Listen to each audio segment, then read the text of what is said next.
सांगलीमध्ये उद्धव ठाकरे यांनीच उमेदवारी जाहीर केली आहे, त्यामुळे उमेदवार आता मागे घेतला जाणार नाही, संजय राऊतांकडून स्पष्ट। याबाबतीत काँग्रेसच्या दिल्लीतल्या नेत्यांशी बोलणं झाल्याची दिली माहिती।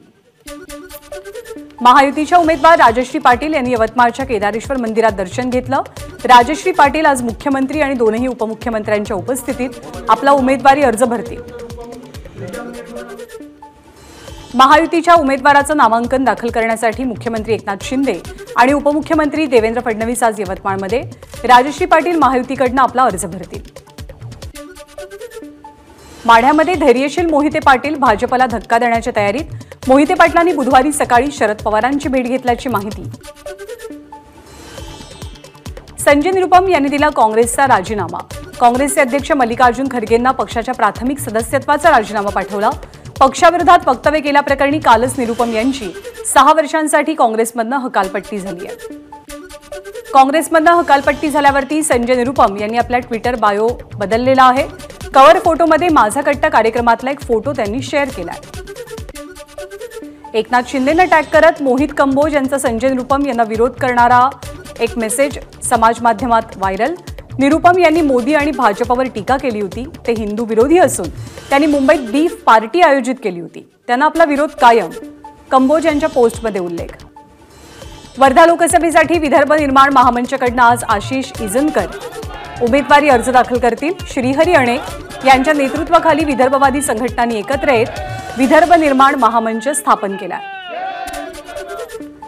धाराशिव लोकसभेतील महायुतीच्या उमेदवारीचा तिढा सुटणार। धाराशिव लोकसभेसाठी महायुतीकडून अर्चना पाटील यांच्या नावाची चर्चा।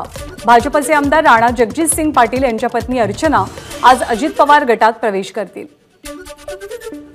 अमरावती लोकसभेच्या महायुतीच्या उमेदवार नवनीत राणा आज आपला उमेदवारी अर्ज दाखल करणार।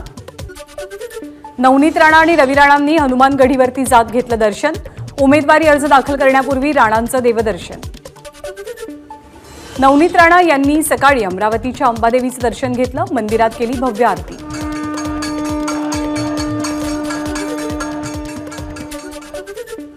नवनीत राणांकडून अंबादेवी मंदिर परिसरातल्या छोट्या छोट्या व्यावसायिकांची सुद्धा भेट। व्यावसायिकांसोबत केली चाय पे चर्चा। राष्ट्रवादी शरदचंद्र पवार पक्षाची दुसरी यादी आज जाहीर होण्याची शक्यता। रावेर, भिवंडी, बीड, माढा आणि सातारा या 5 जागांच्या उमेदवारांची घोषणा होणार। अमरावतीमध्ये भाजपचं शक्ती प्रदर्शन। नवनीत राणा उमेदवारी अर्ज दाखल करणार आहेत आणि दसरा मैदान येथे भव्य सभा सुरू झाली आहे। मुख्यमंत्री आणि दोनही उपमुख्यमंत्र्यांमध्ये रात्री उशिरापर्यंत चर्चा। महायुतीतला तिढा असलेल्या जागांसंदर्भात चर्चा झाल्याची माहिती। राष्ट्रपती द्रौपदी मुर्मू आज मुंबई दौऱ्यावर। मुंबई IIT मध्ये आयोजित एका कार्यक्रमासाठी राष्ट्रपती मुंबईत येतात। आदित्य ठाकरे आज बुलढाणा लोकसभा मतदारसंघ दौऱ्यावर।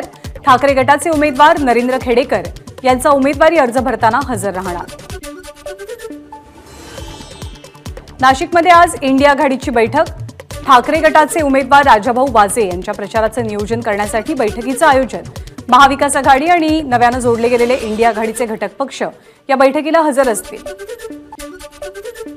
उपमुख्यमंत्री देवेंद्र फडणवीस उद्या इंदापूर दौऱ्यावर।